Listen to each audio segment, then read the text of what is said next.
Good morning. It's 1:55 on the 15th of November 2022. I'm not asleep yet, and I should be because I'm exhausted. But I slept well last night, so that was one good night, given I didn't sleep the night before the markets at all, and you've seen the mad videos from that by now, those of you who watch my strange, eccentric life unfold on YouTube, but I quite willingly share with you because I watch my own videos too and find it interesting seeing the progression. So anyway, 1:55 a.m. I was just in the kitchen. I got hungry and I was actually looking for chocolate, and I made potato salad for dinner last night, and so there was a little bit of potato salad left over in the fridge that I was planning on eating tomorrow, but I thought, oh, I'll eat it now. Anyway, I'm in the kitchen and I'm holding onto the bowl of potato salad, and I'm staring at this big black, almost greenish bruising on my hand that stretches from my forefinger to the base of my thumb, although it's darkest sort of in the middle here, and there's an age spot in there as well, but it's hard to get it in the light. But anyway, under the kitchen light, there it is. In the center of the frame, there's like this shadow. Anyway, that shadow, I got to thinking about how I acquired that shadow, right? I smashed my left hand with a 2-pound mallet, smashing a piece of silver cutlery, and that was about a year ago, actually, around about this time last year, 2021. And anyway, when I smashed it, it hurt like Hades. And because I've had the most horrific experiences with Queensland public hospitals in recent years, and last year, even now in the current paradigm, it's bad with the COVID, But last year, when I hurt my hand, I had only a few months prior, in July, 9th of July, put my cat down. So how can I see this? I don't know if you can see my face. Maybe you can see me, maybe you can't. Anyway, I'd put my cat down 9th of July last year. And then, that does kind of hurt when I press that against the bedside table. That bruise there actually hurts. I've had trouble with my hands swelling up today with really bad arthritis.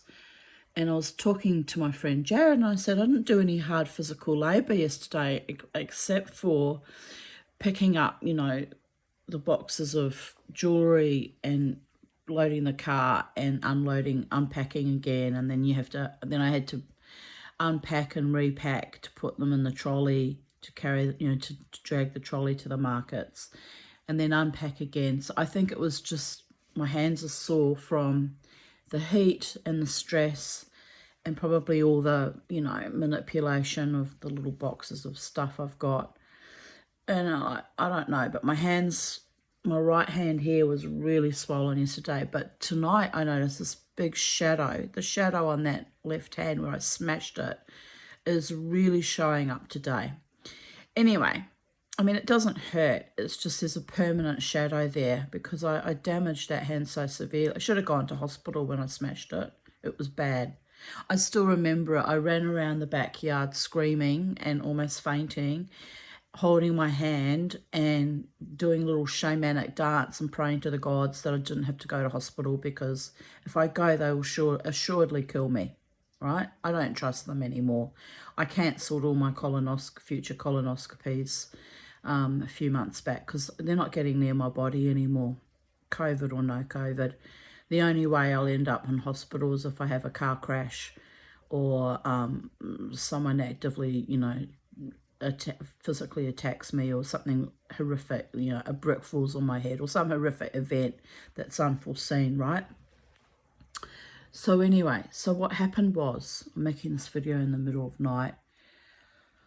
I'm so tired. But anyway, what happened was, I'm standing there in the kitchen, chomping on my potato salad. And I got to thinking, looking down at that bruised hand, about all the weird things that have happened to me in recent years that I consider to be some kind of a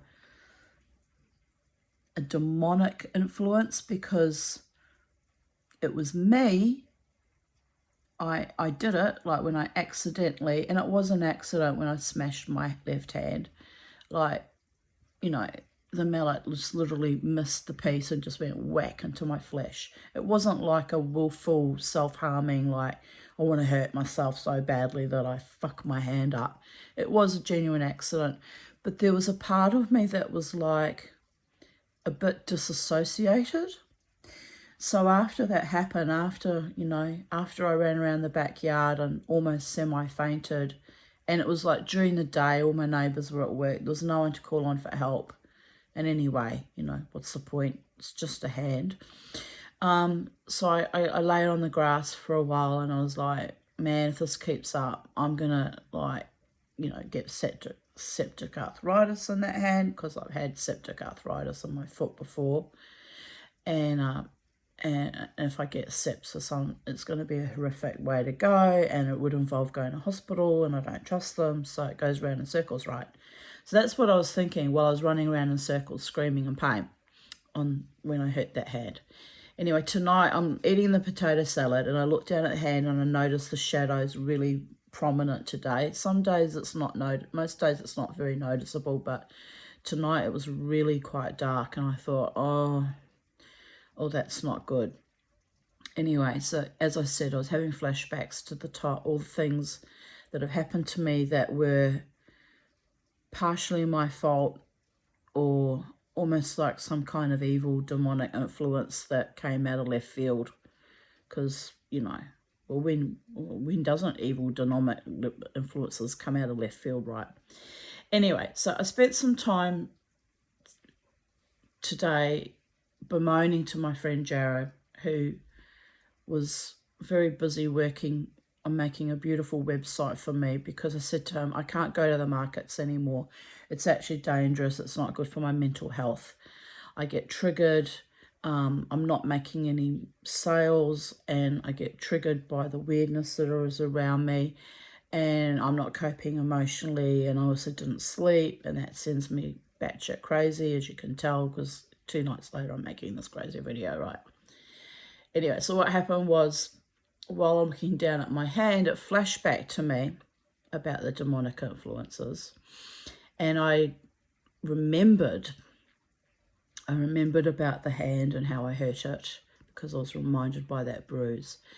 And then it flashed back, my brain flashed back to a few other incidences in recent years that were like happened, and I was fully conscious, but it was like I wasn't quite with it, or I wasn't quite present, and so things kind of slipped by me. So yesterday at the markets, in the morning, I was in a flux because I hadn't packed these Klimt tarot cards, gilded Klimt tarot cards that I wanted to sell, right? And I had 2 copies of them. One a friend sent me for Christmas last year, but the copy that my friend sent me for Christmas last year is a copy of the gilded tarot. And the originals have actually gold foil on the cards, and absolutely beautiful and stunning artworks. Like, they're a kind of a macabre artwork, but it's done in the style of Klimt, and they're beautiful and they're unusual. And I had decided that I was going to put the cards on my market stall and just see if they would sell, right? Just out of curiosity, because I thought if the cards sell well, I'll buy more packs of, different tarot decks, and I'll sell them along with my jewellery and other bits and pieces that I sell. Because I've always wanted to have a metaphysical shop of my own anyway. and not just sell jewelry, but sell things like lovely, essential oils and, healing products and anything metaphysical, tarot cards, anything like that. So that's been a long-held dream of mine. So anyway, I got into a panic yesterday morning. I'd already packed everything in the car the day before. Everything was packed, right? But I got up yesterday morning early to get ready to go to the markets, and I realised I haven't packed the tarot cards. So here's where it gets weird. In a frenzy of rush, and a real rush, I open up my little cabinet and I pull out the 2 packs of tarot cards, and I was in such a rush I couldn't decide which ones were the originals or not. This is how it's both stupid and crazy. So I packed the good ones to sell, meaning to pack the fake, the fake copy ones. They're not fake, but they're a cheaper copy. They don't have the gilding, the gold foil on them. So I thought that I had taken the cheaper copy, the fake ones, to sell, and kept my good, my more expensive pack that I paid a lot of money for, by the way, originally, for myself. So anyway, I'm at the markets, and of course I'm really tired, not having slept at all the night before. And there were a few people that took interest in the Clint deck of cards. And the first group of people was a couple of middle-aged or older gentlemen in their 60s, who I told the story to about how not all fortune tellers tell you bad, negative things, because the man commented that he didn't want to hear about dying in a car crash, blah, blah, blah. And I said, well, that shouldn't happen, because most, tarot readers or psychics, are, bound to be ethical and not to tell you, horrific horror stories that are frightening. I said, except that in my case, I said, I had a psychic save my life by telling me exactly what was going to happen and how to cope and how to survive it. And I said, and I'm forever grateful to that reader, that lady, because she did indeed save my life. So anyway, this gentleman, I think he was from London, he's taking it all in and going, oh, that's really interesting. Anyway, he's looking at my cards, and I said, they're a brand new deck and they're beautiful and they've got gold, foil on them.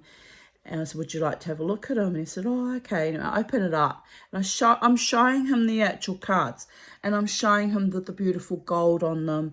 And I said, look at the artwork. It's really interesting. They're beautiful cards. Anyway, he didn't buy it. And you know what? It was like part of my brain still didn't click that I was showing him, my top quality original Kunt cards. So then a few hours later, a very attractive young woman came along, probably in her mid-30s, beautiful woman, and she's looking at the cards, and I still haven't clicked on that I'm selling my good pack, like my really good pack, my collector's item pack, right? Like, I'm still furious with myself to think about it. And it's like sabotaging myself and harming myself by giving away, my most valuable asset, right? Not my completely most valuable asset, but one of my most treasured things, right? And I'd sat there all day and I hadn't made any sales. So I was also getting a little bit distraught because the rent at the market stall with the hire of the table and the insurance and everything cost $60, which is a lot of money to me. I struggle on a pension, and I'm taking this kind of little bit of a financial risk and a foray of going to the markets in desperation, hoping to make a little bit of extra pocket money once a month and to get my Titania's Realm brand out there, and also, meet other people who are, wanting to start their own little businesses and just kind of build a community and a network but also, you know, get myself the prima facie reason for doing it, a little bit of extra money so I can actually, and this sounds pathetic, people, but happens to be the truth, actually afford things like food, electricity, you know, like basics.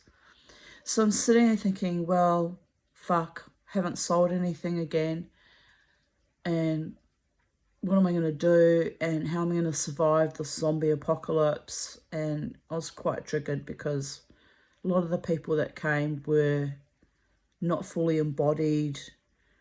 You know, mothers were quite nasty to their children, looking at the little kiddies' toy earrings I make and snatching them away. And I even smiled sweetly at one little girl because I just felt so sorry how awful her mother was. But this is a common thing now. It's like, and I get it, parents don't want to spend money on fripperies when they don't know how they're going to pay their mortgages and keep their house going and feed their children. Like, I totally get it. But there's this dark viciousness undercurrent behind it. Even the little girl looked back at me and I just smiled and went, so it's like, you poor little thing. I just felt dreadful. I really did. So anyway, there was that. Anyway, this beautiful, I'm digressing, I'm getting back to the point. This beautiful young woman comes, she looks at my cards. And I said, would you like to look at the cards inside? I said, they're beautiful quality, very nice cards. And I'm charging $40 for them. I said, you know, which I didn't tell her was a reasonable price because it's within the range of what, you know, the cards are selling for now. And less than obviously than what I paid for them, even though they were brand new. I haven't even used them once, you know. So they were brand spanking new. But anyway, I'm thinking I've sold my spare copy of Klimt, right? That don't have the gold foil on them, and I'm still not clicking on. Anyway, she says to me, "Oh, you know, I want them because they've got the picture of the kiss on them from Klimt." And she says, I collect items with Klimt's kiss on it. She said, I've got mugs and I've got, I can't remember, she said something else. And I just smiled because, you know what collectors are like. We get finicky about things.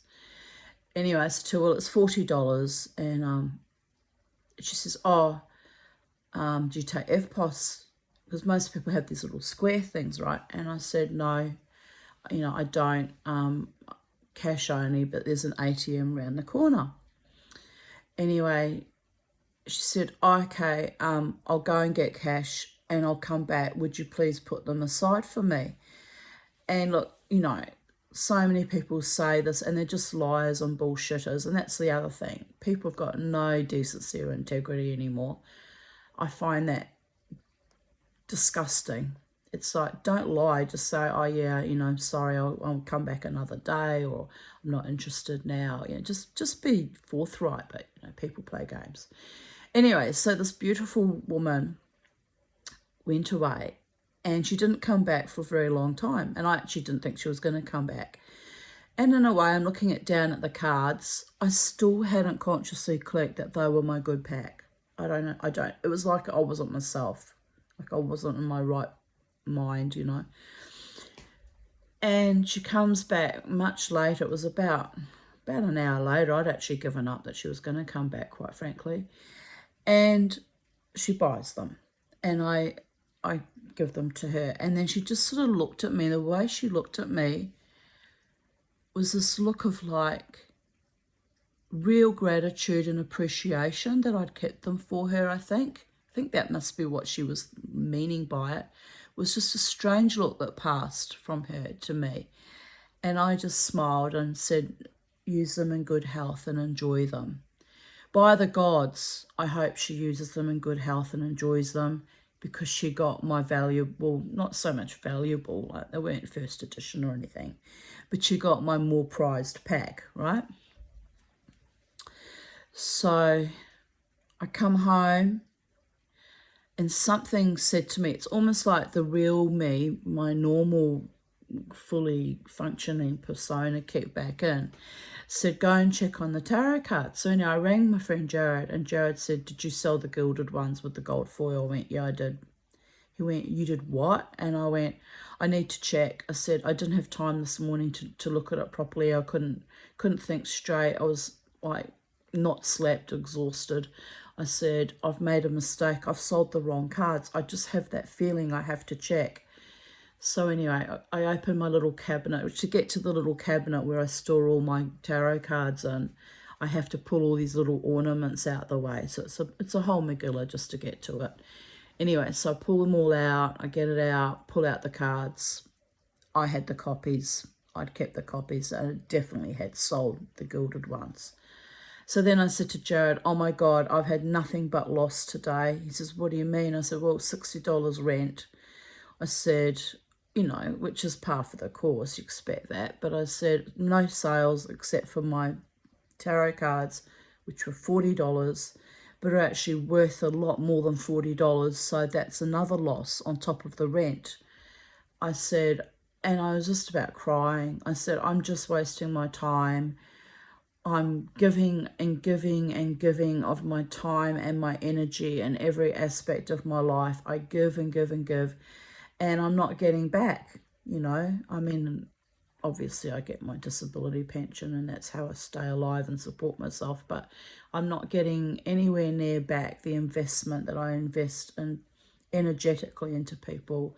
And then with the market idea, the idea was to make extra, you know, money so I could survive. Just basic survival. And I said, I'm making mistakes like selling like things that are worth a lot more and things that were important to me that I was actually just testing to see if they would sell. And of course, you know, having sold them, it's like, well, what can you do, you know? Anyway, so I flew into a frenzy today, and then I said to Jared, my friend, I said, to hell with it. I said, I'm going to have to buy another pack of the gold foil cards because they were precious to me, and I've just practically given them away as a gift to the lady because she did pay $40. She bought them. She paid for them $40. But I said, it's actually like giving them to her as a gift because they were the wrong ones that I hadn't intended to sell. And doesn't cover my rent and blah, blah, blah. And off I went, you know, my little tangents. So anyway, I bought another pack today. I had to buy them through Amazon, and I hope like hell they arrived with the gold foils and another, you know, cheap knockoff copy because then I'm back to square one. But anyway, I resolved it. I got my new tarot cards. So I'm standing there in the kitchen flashing back to who was that person that part of my brain knew I was selling the wrong ones because when I came home, I went immediately to check.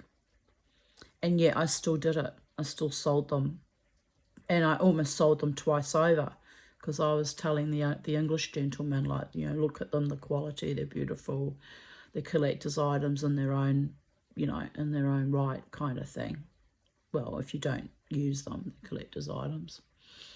Anyway, so I flashed back to that, and then I flashed back to, you know, hurting myself with my hand, and then I flashed back to something else that happened recently where I made like a serious kind of error, but it was almost like I was in a trance. Yes, that's the word. At the markets when I was selling those cards, it was almost like I was in a trance, like I was a meat golem, like I was there physically, but mentally something else jumped in, and I almost had no cognition that I was selling the wrong cards. It was bizarre until I walked back into my house, and I was like, almost like the spell was broken, and it was like, right, this is what you've done. You've made a mistake. And what are you doing anyway? You're wasting your time. You're chasing your tail. You're going nowhere. And you need to like pull it together because you need to fucking survive this COVID paradigm and the zombie apocalypse with harm to none and competition with none. But you need to pull it together and pull yourself together and stop spiraling into despair and stop making serious, like, financial mistakes, which for me are trivial financial mistakes. Like, it's $40. It's nothing, you know. It's a box of KFC. But it's a lot when you don't when you don't have it. So it's the principle that I can't afford to be making these mistakes, right? Anyway, my beautiful friend Jared felt so sorry for me because he knows how distressed I am, how I struggle with ordinary life, you know, just to get through a day, each day, with my anxiety, my complex PTSD and everything. And I said to him, I can't go on. I can't keep going to the markets. I said it was a lovely idea that came to me out of the blue, just suddenly, only 3 months ago. And I said, and literally 3 days before the first market I attended three months ago. So that was almost spirit led too. It was like, bam, you go in the markets. I haven't wanted to go to the markets for 30 years because 30 years ago they used to stress me the fuck out. Excuse me. But mind you, in those days I had to sleep in a car all night with 2 little children. It wasn't safe, and it was actually quite harrowing and, you know, exhausting too. So these ones weren't too bad, these markets, because it's from 9 till 2, and that was fair, you know, a reasonable time to be there. Oh God, now my reflex is playing up after the potatoes and in the middle of the night making a video. Bert. Sucks to be me, right? Now you know why I'm single. So anyway, but I digress. So, you know, the markets were good. 9 till 2 was good hours on a Sunday. But then yesterday they extended it till 3, thinking that they would catch people coming out of the movies, hoping that people coming out of the movies will buy something, right? Nobody bought yesterday. Nobody's buying. And I understand why not. Like, and these are wealthy, yuppie people who are in the wealthier income brackets, and they're not buying either. So if they're not buying, no one's fucking buying, trust me on that one. So anyway, it was very confronting and distressing for me, and another fail, because I failed last month and I failed this month. So the first month I made just enough to encourage me to give it another go, persevere. And last month, even though I made no sales, I was distressed as hell about it. I thought, well, it's only my second time, I have to give it a third time. And so yesterday proved to me that I'm wasting my time at this point in time in the space-time continuum, with COVID endemic and spreading like wildfire at the moment. They were all terrified and shaking and worried about dying. And I just said to them, we're all going to die, just not today, probably not tomorrow either. Just calm your fucking farm, which they all laughed at, and they all did calm down. But, you know, it's not funny what's going on. It's a hellscape that was prophesied to me by some spirit when I was on my last breath on the 25th of June 2019. And I don't know who that demon or angel was, or spirit, or if it was God or who it was, but they told me the truth, that I would be surviving in a hellscape. And here's the proof, you know, smashed hand last year in 2021.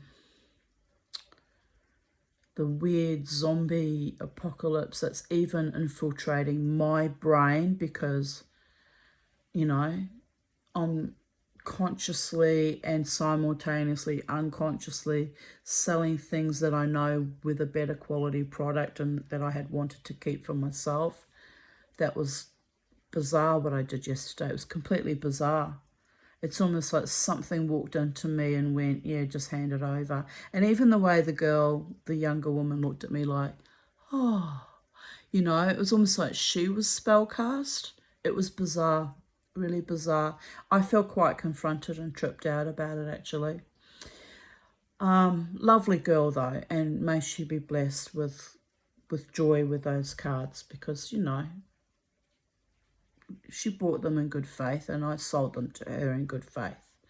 And I want them to be a blessing for her.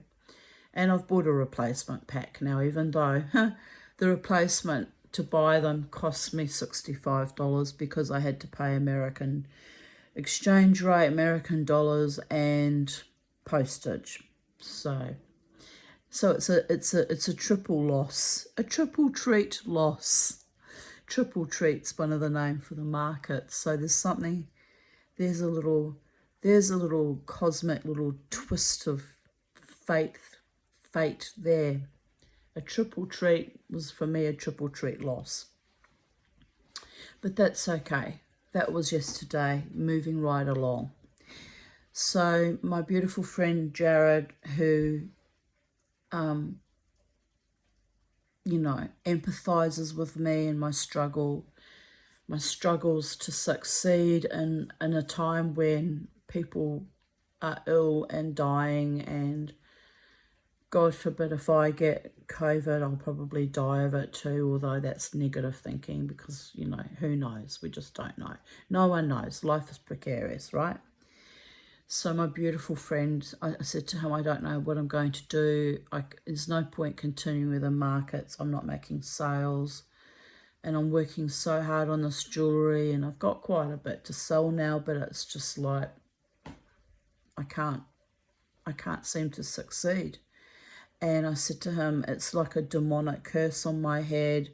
It's an evil karma. And he knows when I talk like that, I'm not being histrionic, My own mother screwed me out of various houses and a rightful inheritance.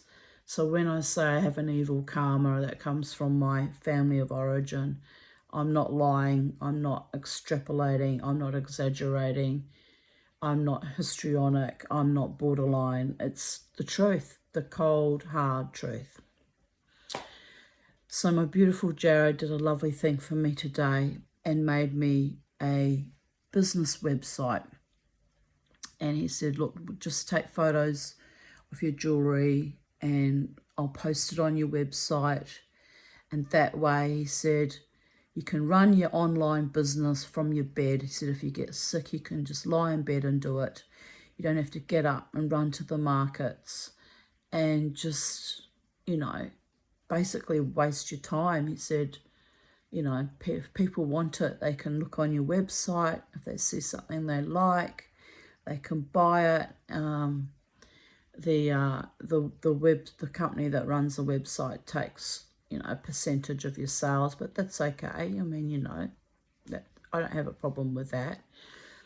And we just got the most basic one for the moment that's free, and until it gets established, or if I make enough sales, I guess I can then move over to the paid plan and get more functions or whatever needs to be done.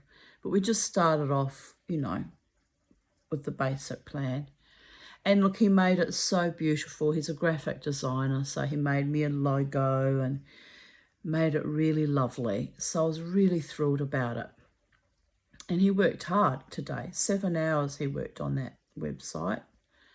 And so I feel bad because, that's his precious time.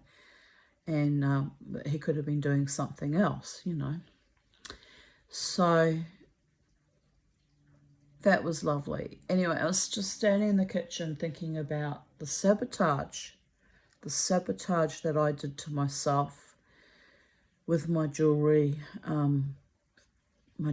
journey, like last year smashing my hand, and yesterday selling my more precious tarot deck, and other things that happened along the way.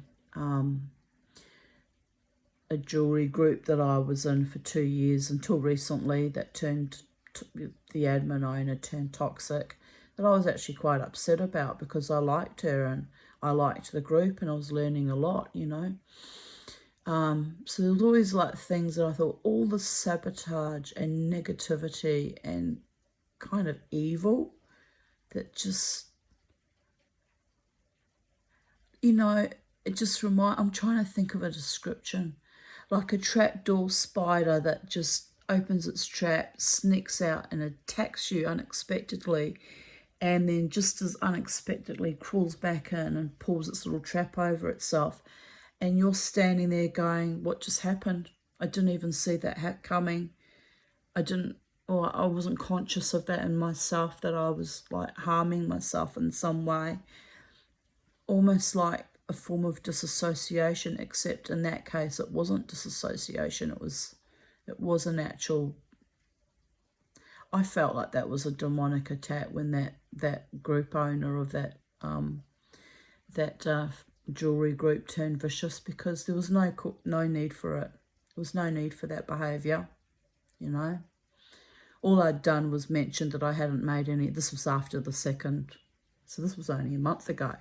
After my second market, someone said, "Oh, how'd you go?" And I said, "Oh, I didn't have any sales," and it was the truth. And I wasn't being nasty about it. I just said, "Oh, had a bad day, don't have any sales," but it was only my second market, and you just got to keep trying. And this woman that was nothing to do with the markets, but in this jewelry group, lashed out at me viciously. So that's it. I was done. I left that group. I'm done. I won't tolerate abusers. I won't tolerate pretentious, spoilt, entitled, wealthy, elitist people shitting on me because when I dare to complain that I'm struggling with something or things aren't working out for me financially. And I wasn't complaining for the sake of it. Someone actually asked me a question. How did you go? Did you have a good day? Did you have any sales? I told the truth, So as I said to the group owner, I said, I answered an honest question with an honest answer. Integrity is everything. It's not like you make millions of dollars when you go to the markets anyway. I said, so get real. Anyway, vicious. There was that viciousness. So yeah, it's like this little trapdoor spider just scurries out, sinks its poison into me, and then scurries back. And but the thing with when I injured my hand, and the thing with the stupid tarot card incident yesterday, that was me. That I did that completely myself. There's no one else to blame for that. They were accidents that were important lessons for me, spiritually and physically, to not let myself get injured like that again while I'm working on my jewellery. Because I was reminded in that flashback in the kitchen of how I injured my lungs doing the power shell, cutting the power shells. I had a mask on, but I had it on too long, so the dust sort of infiltrated and seeped in, and anyway, it buggered my lungs. So there's that. That was another incident where I was almost in a trance-like state. In that case, I really was in a trance-like state because I was in like theta rhythm, because I've been working on cutting and concentrating on cutting the shells for hours, a good few hours. And I actually wasn't conscious that I was breathing in all the dust and got quite ill. Got very ill, in fact. Months. I had two years of very bad lung problems. Not COVID related, but industrial injury related. And then I had quite a few very bad bronchitis bouts. That was so bad. And the last one in June this year, I actually thought I was going to die. So, yes, I'm living in a COVID epoch where COVID, the actual COVID has eluded me. I still haven't caught it. Thank the gods. I mean, it's not to say that I won't catch it, because it's really endemic all around me, epidemic around me at the moment. So it's only a matter of time. And if I get it, I will be severely compromised. But every day I'm alive, I'm experiencing my infamous defiance, and what my psychiatrist, whom I see regularly to assist me with my complex PTSD from a prejudicial childhood, and that's a euphemism, people. Read between the lines what that really means. He referred to my creativity burgeoning out in the last 2 years as my manic denial, because I wasn't handling the fact that we were made to wear masks and vaccinate ourselves stupid and booster ourselves till we've got no immune system left, and millions are dying across the world with adverse effects. And I fought against all of that because I was fearful. I was fearful for our future and our children and our unborn babies. And I'm still fearful for them. I really am. And he said to me, oh, you're just in manic denial, and like you're working so hard making jewelry as a distraction, which is true. I was then, and I am now, distracting myself by making videos for YouTube in the middle of the night when I should be sleeping. Making jewelry, making little display pieces to display the jewelry. I've been keeping myself very, very busy, you know. It came up in my memories tonight that this time last year I was in the middle of making a mosaic table that I have outdoors as an altar to the fairies, you know. So I've been very creative and very active, very busy, and none of it's made any money, not one. You know, there were things that I made for myself, for my house, you know, like the outdoor, you know, little table, altar table that I use to put my cup of tea on when I'm lying in my hammock. My dining table that I decoupaged, that was a few years ago. I actually did that before COVID came along. The 23 fairies that I knitted for friends, that caused rifts and ends of friendships, because some of the friends, one a particular dear friend who actually saved my life when I had my suicide attempt, came to rescue me. I gave her a beautiful fairy, and she mocked and derided it and rejected it and said that she was scared of dolls anyway, and it was kind of evil. So that was the end of the friendship. I was like, I don't give you things that are evil, and if you were scared of dolls and you think things are evil, why did you accept it anyway? Anyway, she posted it back to me, and she now comes along with me to my Titania's Realm market stall as a mascot, because, you know, she's the queen, little Titania. Little Titania came back to me, and I was so offended when she posted that back to me. Not only shitting on the present in the first place, but then throwing it back to me like I demanded it back, or like I'm some kind of dog, which wasn't what I was saying. I just expressed dismay that, you know, she went on the internet on a haunted paranormal freaking chat and said how she had this fairy and how it freaked her out, and I'm the one that bloody made it for her. And all I said was, what the hell? Like, what the fucking hell? Anyway, that was one example. But look, I'm still grateful to that woman. She was a very kind friend to me prior to that, in 2015. Saved my life by listening to the spirits who demanded she came and checked on me. So the yin and the yang, the good and the bad, the dark and the light, it all just swirls around like cream on your coffee, right? You can't win, you can't lose, it just is. So yes, there were 23 fairies I knitted over a 2-year period. And there were 4 or 5 people that when I handed them the fairies, now each knitted fairy takes a week to make.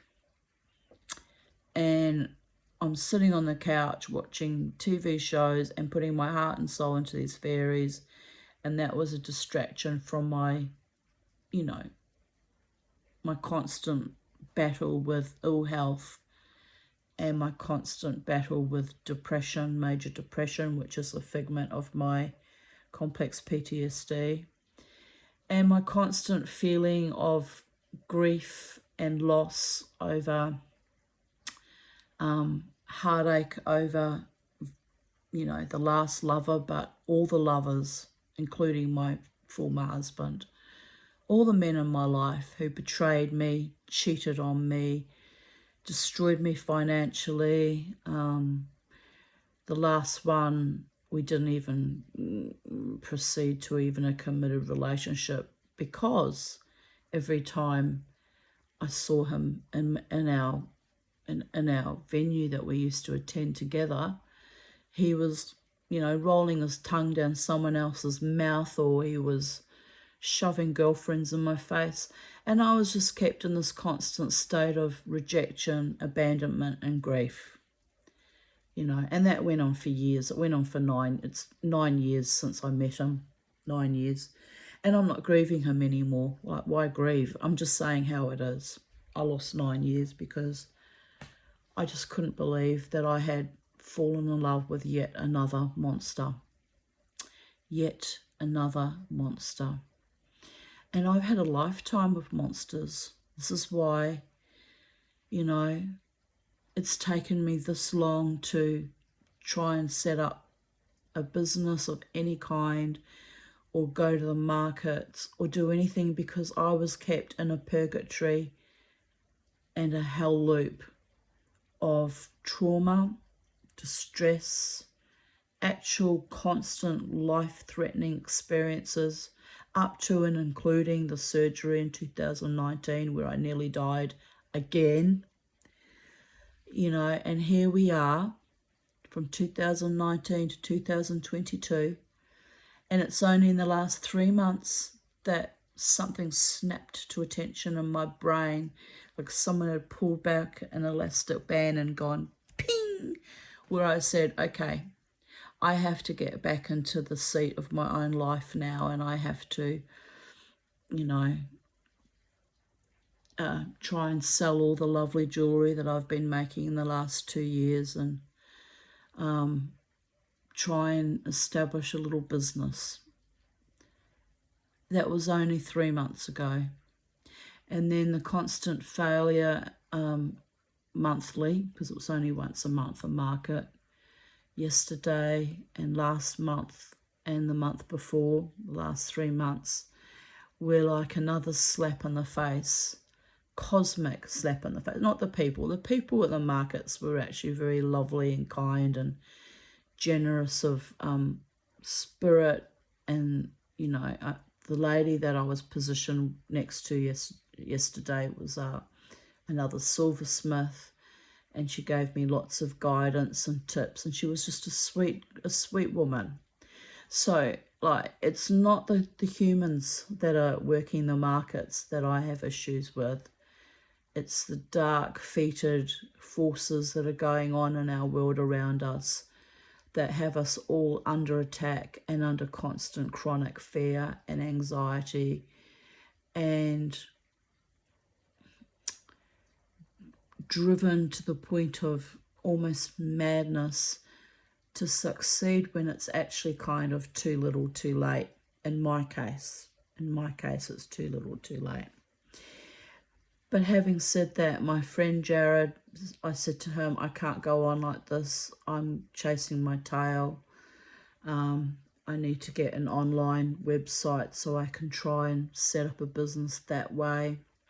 And maybe I might get a sale every now and then. And if not, but it's just one more thing I can try before I give up completely on ever being able to get myself a financial buffer where I'm supported and not living constantly hand to mouth with an empty fridge, you know, worrying about even food, having food in the house. And I've lived like that for 28 years, people. So, you know, it's been intense the last few months, seeing that I was struggling even worse than usual. Not just me, but the entire planet, but affecting me more because I've done that scene for decades.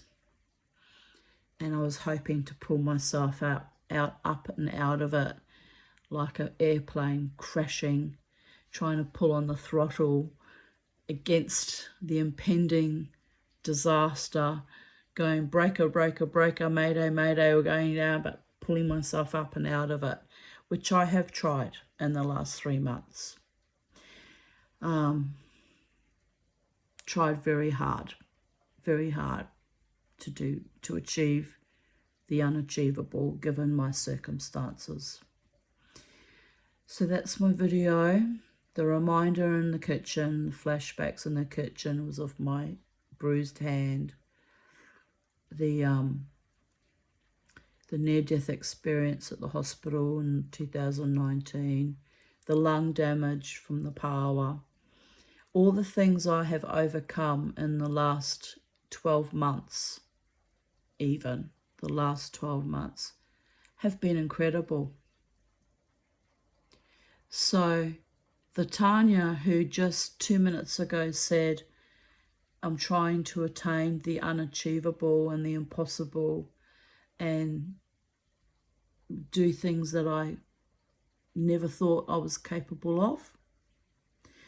The Tanya, psychedelic dreamer, Mama T, is going supernova.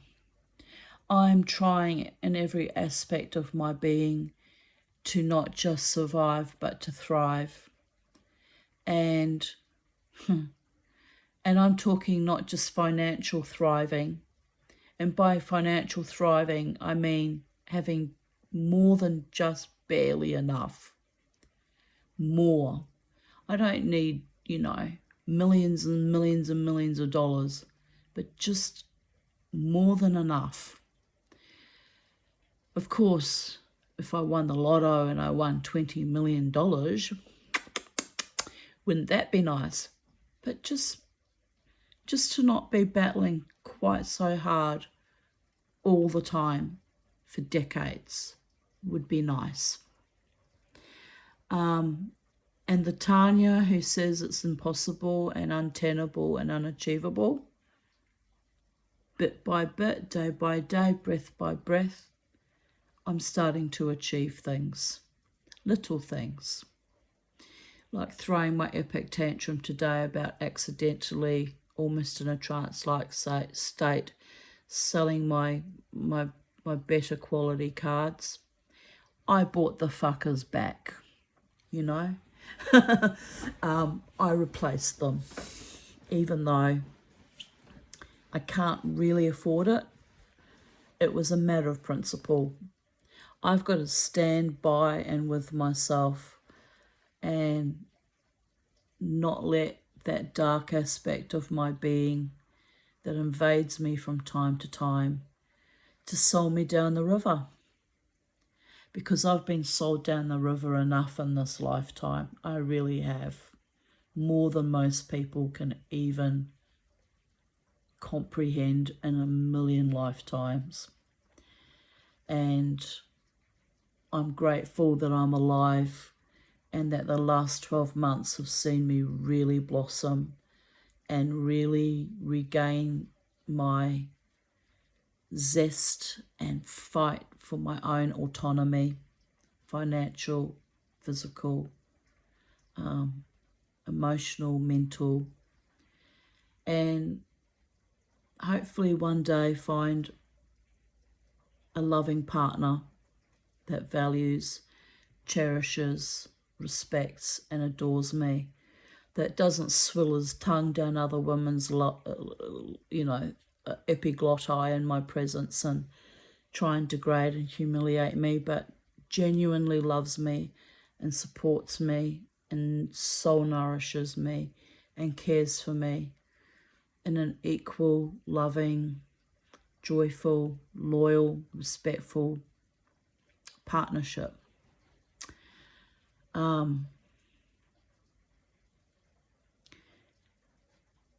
Yes,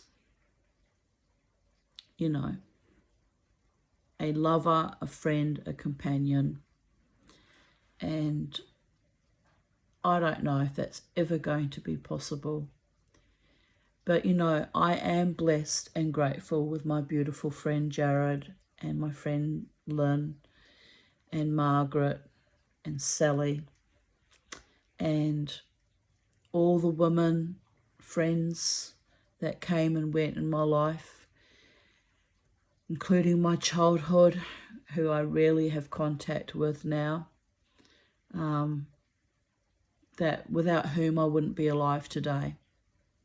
I'm grateful for all those people that were huge influences in my life and were forgiving of me when I was not always nice to be around because I was not coping with the level of trauma that I was enduring in my home life as a child and later on as a wife and mother.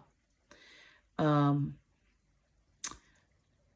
know, Lynn and Jared, who were by my side through the last 34 and almost 31 years respectively, who are family to me, who were there, you know, when my children were little, very little, when we first migrated to Australia, and who were there for me when my marriage broke down, and who were there for me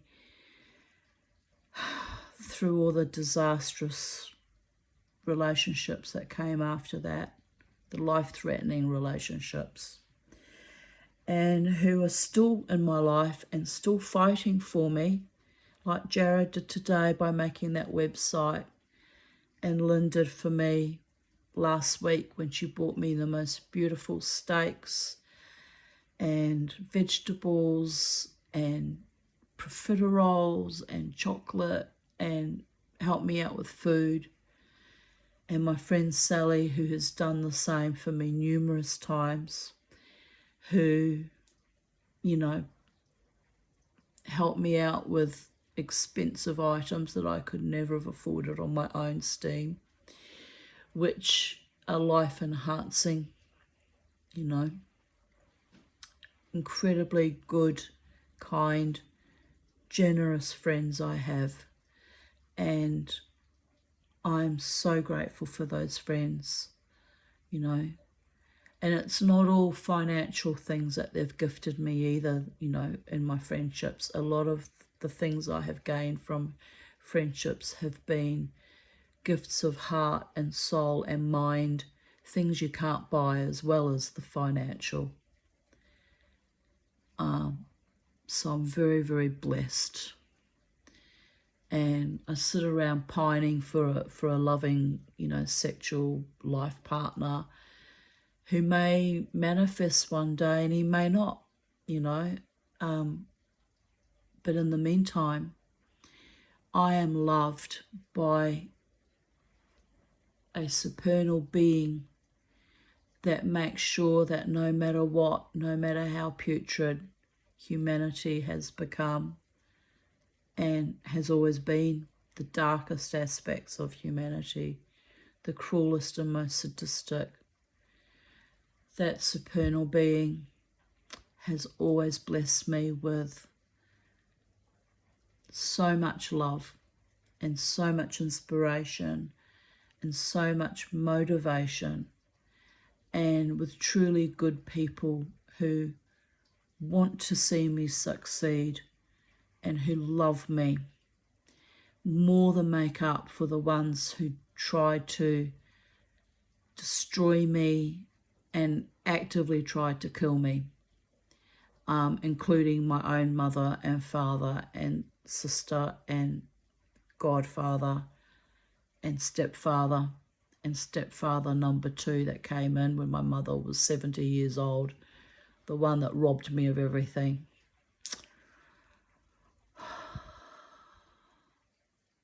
Those people are dust. and dust they shall remain. And when I get to the other side, when I die one day, I'll be dancing on their dust. I don't care how many eons it takes. There'll be no forgiveness from me for the life they manufactured for me by their own viciousness and savagery. But to compensate for those evil ones, the gods, the supernal being, creator of all that is, was, and never shall be. In Hebrew, we call him who has no gender, but thousands of names. Adonai, Hashem, Shekhinah. Shekhinah, the feminine presence of God. Anyway, that entity has blessed me with truly good, kind friends. But I need extra protection now that I'm getting older and frailer, and my mind is slowly starting to slip away into something frightening. If I can go to the markets and sell my good quality cards and show the cards to customers and say, look how beautiful they are, what good quality they are, look at the real gold foil on them, the gilded, not real gold, but look at the gold, the gilding on them, the beautiful, and still not be conscious that I was selling my good cards. That's dementia, people. That's the beginnings of dementia. I'm really frightened that my mind is starting to slip away on me. Sliding away. But don't worry, I had a dementia test a couple of years ago. I asked my doctor, my psychiatrist, to test me because my mother died of advanced Alzheimer's, and I fear getting the same thing. So hopefully it's not dementia, but just some weird aberration of some effect of my PTSD that caused me to completely disassociate and be functioning and present, and yet not present mentally. Almost like a fugue state, except that I was consciously interacting with people and consciously aware, unlike when I had the fugue state after the suicide attempt where I was just in a white fog. That was scary. Anyway, enough talking about mental health issues and negativity and fear and dementia and COVID and evil. Let us rejoice and celebrate. If you listen quietly, you can hear my fish pond.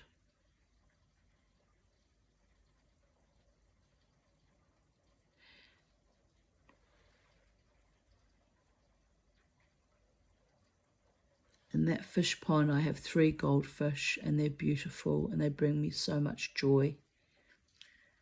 Celebrate life and joy and peace and beauty. And I personally need to celebrate the fact that I'm strong, I'm beautiful in my own weird way.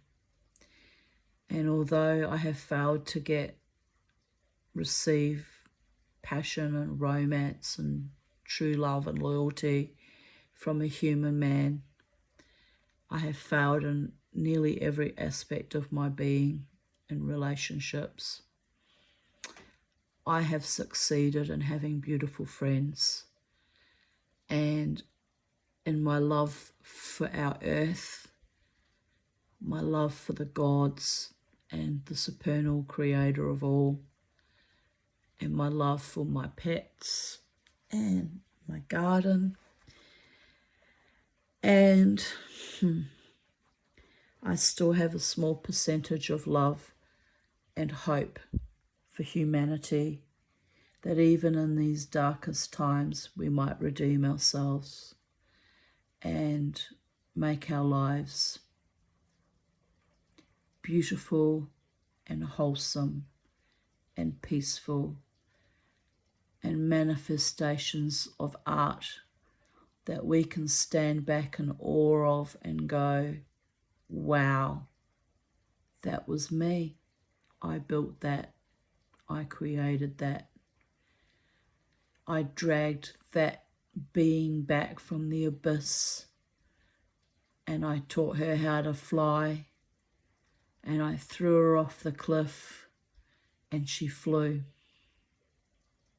or swam or ran along. I need to go to sleep, people. But God bless from Sacred Space and Titania's realm, from my heart to yours. May you rejoice and take delight in small things, in your beautiful families, friends, and your partners if you have them. People you can trust with your life, who honour you every day. May you rejoice and acknowledge and be grateful for all the good that is still in your life. Amen Vasila. Good night. Lila Tov.